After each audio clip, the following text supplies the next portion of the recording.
جی السلام علیکم ورحمۃ اللہ وبرکاتہ۔ اس کے بعد حدیث آتی ہے سنن ترمذی میں 304۔ اس میں صحابی بیان کرتے ہیں کہ رسول اللہ صلی اللہ علیہ وسلم سجدہ کرنے کے لیے زمین کی طرف جھکتے، پھر اللہ اکبر کہتے اور اپنے بازوؤں کو اپنی دونوں بغلوں سے جدا رکھتے اور اپنے پیروں کی انگلیاں کھلی رکھتے، پھر اپنا بایاں پیر موڑتے اور اس پر بیٹھتے اور سیدھے ہو جاتا یہاں تک کہ ہر ہڈی اپنی جگہ پر لوٹ آتی،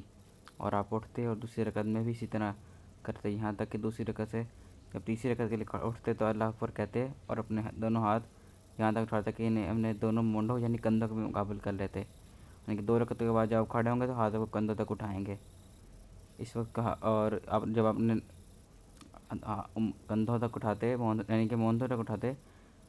جیسے اس وقت کیا تھا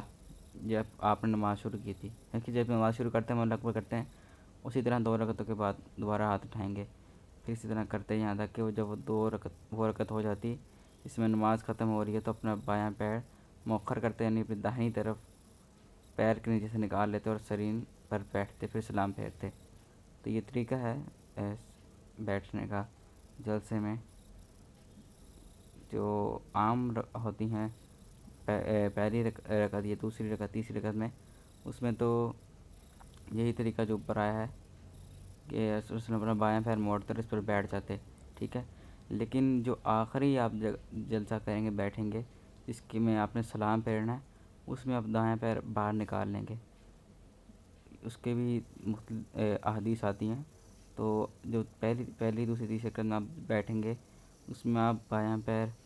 جو اوپر موڑتے ہیں اس پہ بیٹھ جاتے ہیں، لیکن آخری رکعت میں بیٹھنے کا طریقہ ہو رہا ہے اس کو ہم اس کی علیحدہ بھی پوسٹ بنائی ہے ہم نے، وہ بھی اس کا طریقہ بھی آپ کو تصویر میں کچھ اگلی پوسٹ میں مل جائے گا۔ السلام علیکم ورحمۃ اللہ وبرکاتہ۔